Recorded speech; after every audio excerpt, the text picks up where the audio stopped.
en torno a un término que es muy usado, pero del que se conoce poco, la tiranía. No hay prácticamente textos en español que nos definan la tiranía más que de pasada.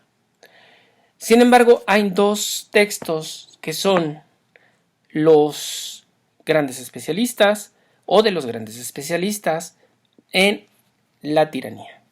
Uno es The Greek Tyrants a Andre West, Hutchinson University Library,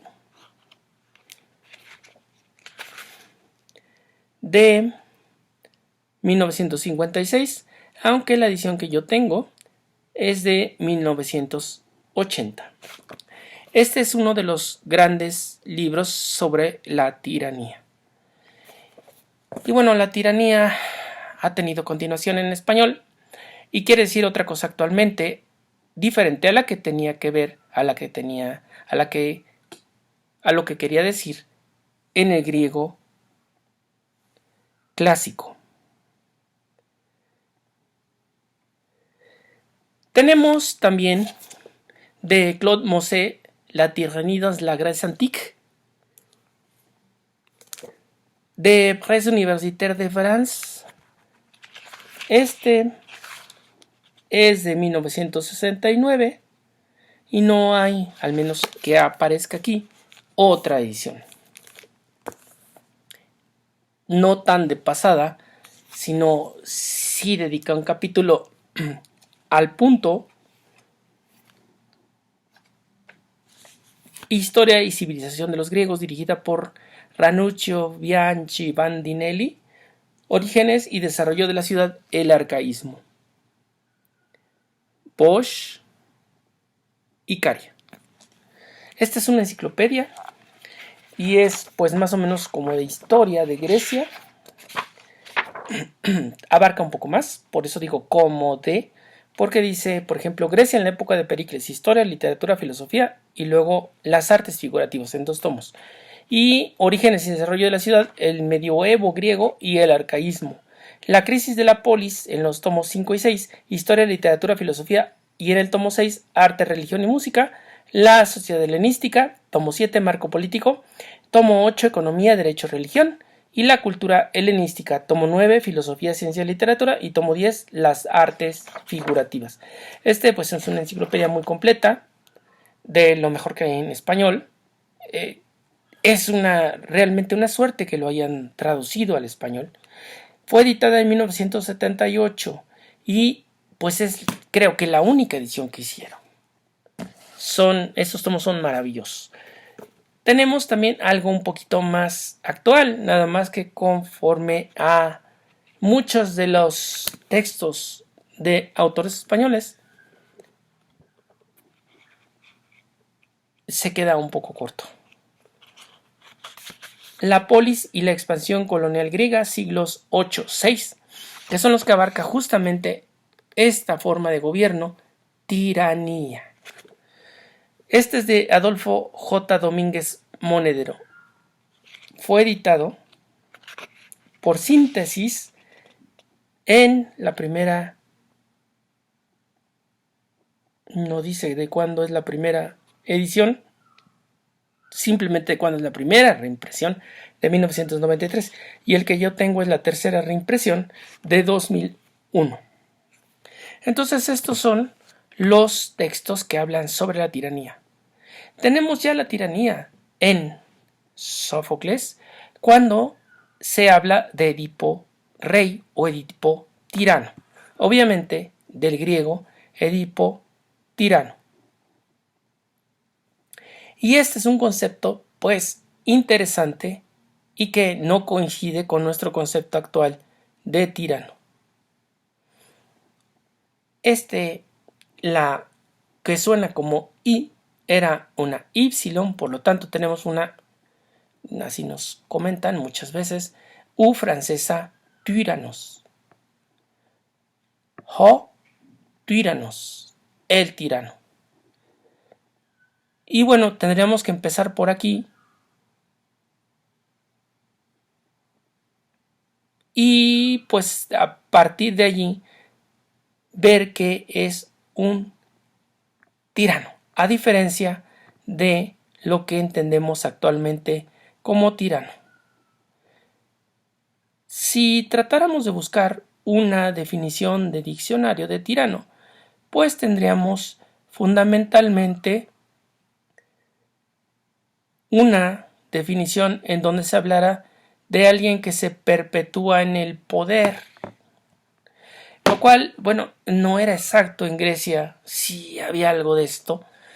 Hay muchos tiranos que se hicieron famosos. Yo he trabajado mucho a Polícrates, que está muy vinculado con Anacreonte, porque era el tirano de la isla de Samos. Y bueno, hizo conquistas alrededor en otras islas e impuso su autoridad. Impuso otros gobernantes semejantes a él. Por eso en algún momento Platón le dice el creador de tiranos, nada más que lo trabaja en femenino.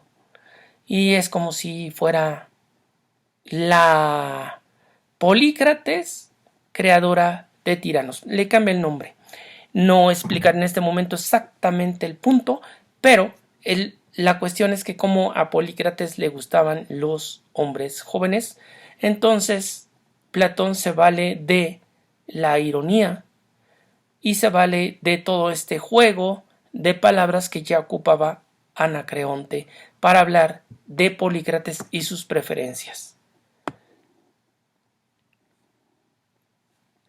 Entonces, bueno, el concepto de tiranos es no necesariamente algo que se heredaba y que se prolongaba forzosamente, ni alguien que tenía el poder por completo en alguna ciudad o en algún pequeño estado, me refiero a estado, cuando pues ya había hecho conquistas o existían otras ciudades, porque en Grecia vemos mucho el fenómeno de que una ciudad funda colonias y entonces es la ciudad madre y se le rinde culto, más que tributo, culto como ciudad madre. Y este fenómeno, bueno, se extiende y tenemos que tomarlo en cuenta para considerar muchas cosas importantes en relación con la tiranía y con cosas anteriores.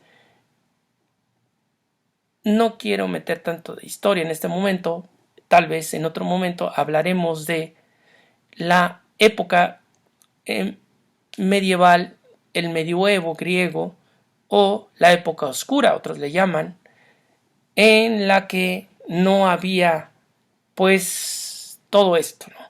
La tiranía pues es una respuesta a lo que ocurrió antes, que es la invasión de los dorios.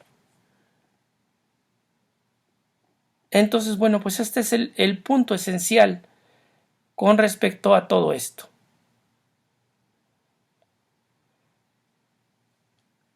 La tiranía entonces, en algunos casos, fue hereditaria, pero en otros no, y no tenía un poder absoluto.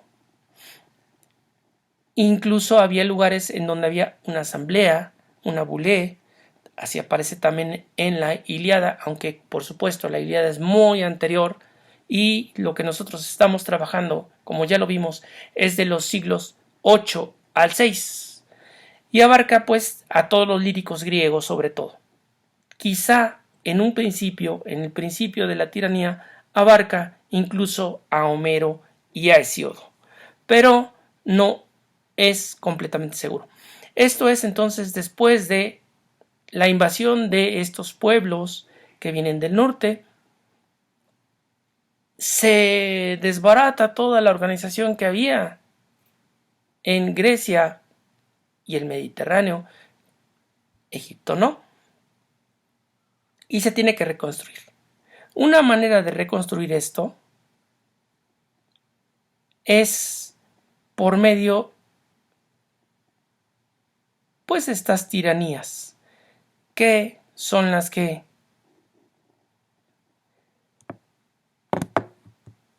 restañan, reconstruyen, rehacen el tejido social. Después de una época, varios siglos, de descomposición, de, pues, podremos decir, relajo, de desastre, en donde no atinan y los gobiernos no saben bien hacia dónde, se dan estos gobiernos de la tiranía. Tiranía o tiranos para el título de la persona. Este es entonces el trasfondo de este término que ocupa Sófocles en Edipo tirano, tiranos, en lugar de Edipo rey, como hacen algunas traducciones. Más concretamente, y así es el título en griego, Edipo tirano.